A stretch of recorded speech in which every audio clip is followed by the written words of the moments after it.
Assalamualaikum warahmatullahi wabarakatuh. Alhamdulillah, saya nak ambil kesempatan ini untuk berkongsi pengajaran daripada dua kisah dalam Al-Quran, kisah Nabi Musa alaihi salam dan kisah Nabi Daud.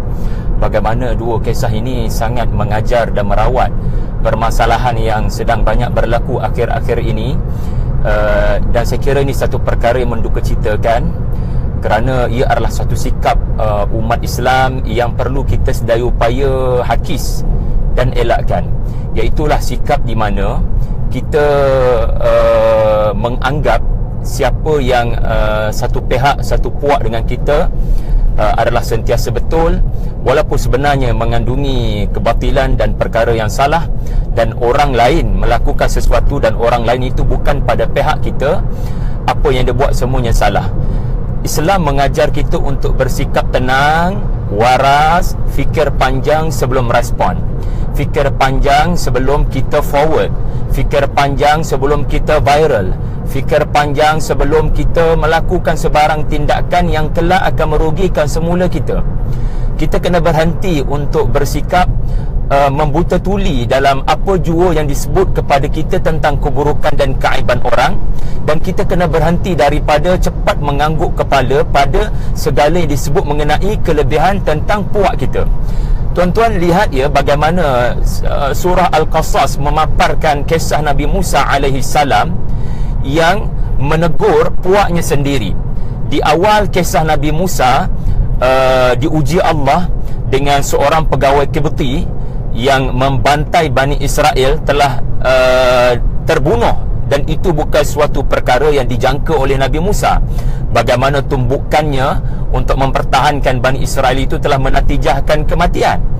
Dan depan mata Nabi Musa ini adalah satu bentuk kezaliman yang beliau lakukan sendiri.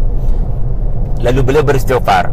Tetapi sila rujuk surah Al-Qasas bagaimana adanya babak kedua yang Allah rakamkan dengan terperinci, di mana Musa ditakdirkan Allah bertemu semula dengan Bani Israel yang semalamnya telah meminta bantuan daripadanya untuk menghadapi Bani Qibti. Tetapi pada hari keesokannya Allah takdirkan Musa berjaya dilihat oleh Bani Israel yang sama, yang dipukul oleh pegawai Kibti, pegawai Firaun yang lain. Lalu apabila Bani Israel ini memanggil nama Musa, Musa yastasrikhuhu, memanggil nama Musa dengan kuat untuk meminta tolong daripada Musa. Lalu Musa mendapati Bani Israel ini rupanya seorang yang telah bersikap innaka laghawiyyun mubin. Kamu sebenarnya sudah melampau batas, kerana kelihatannya kamu ni kaki gaduh. Kamu ni orang yang suka memburukkan keadaan apabila berlaku konflik antara kamu dengan pegawai Kibti.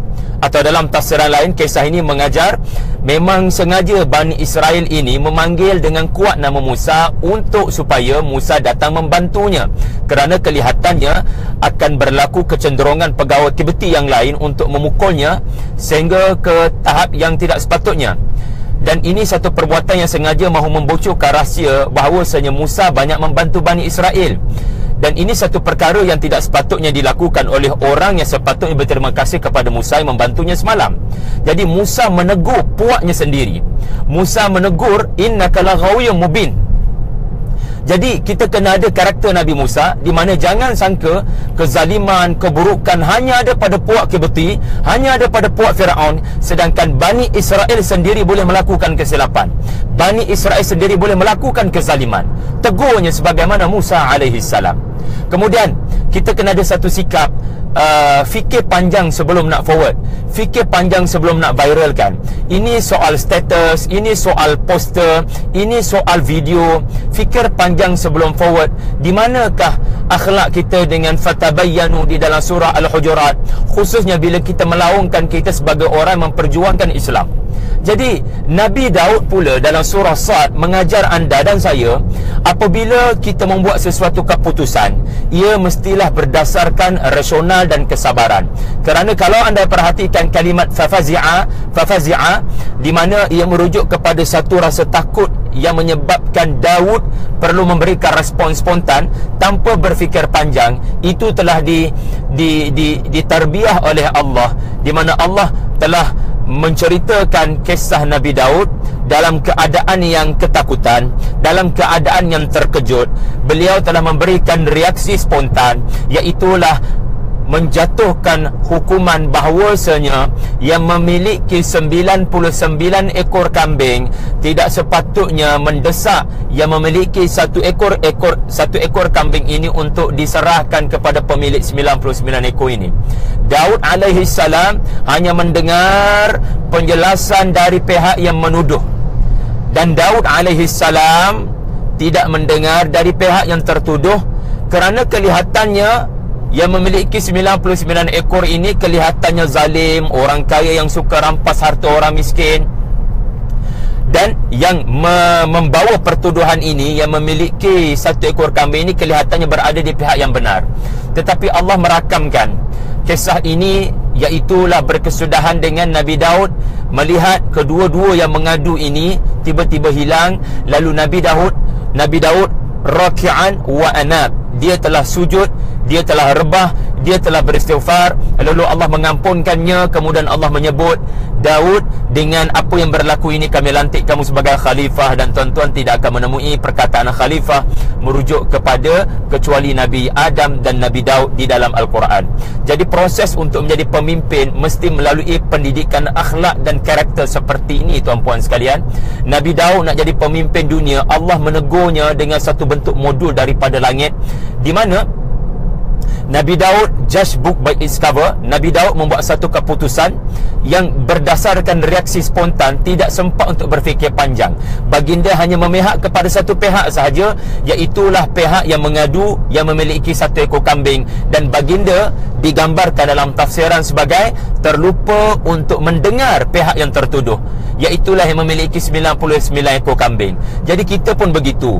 Jangan hanya kerana orang sering momokkan dia ni 99 ekor kambing, orang kaya biasanya sangat mudah berlakukan kezaliman, dan orang yang satu ekor kambing ni orang yang sentiasa dizalimi, lalu kita memihak kepada pemilik satu ekor kambing. Sebenarnya tidak begitu hukumannya. Allah nak ajar kita berhati-hati bila menjatuhkan sesuatu label ataupun keputusan ataupun hukuman ataupun prejudis ataupun persepsi kepada seseorang. Al-Quran dalam surah-surah Makkiyah sangat kaya dengan cerita-cerita yang menawarkan kepada anda akhlak. Sebelum datang surah Madaniyah seperti surah Al-Hujurat yang menegaskan perintah seperti in ja'akum fasiqun binaba'in fatabayyanu, dan sebaik-baik akhlak adalah fa aslihu baina akhawaikum. Jadi tuan-tuan, mudah-mudahan dengan Al-Quran kita membawa Malaysia, orang Melayu, kawan-kawan kita kepada akhlak yang lebih baik. Kita tidak mahu jadi orang yang memburukkan keadaan. Kita sudah kerap berkonflik, berpuak-puak, bergaduh-gaduh dalam pelbagai segi, ekonomi, politik, beragama kadang-kadang.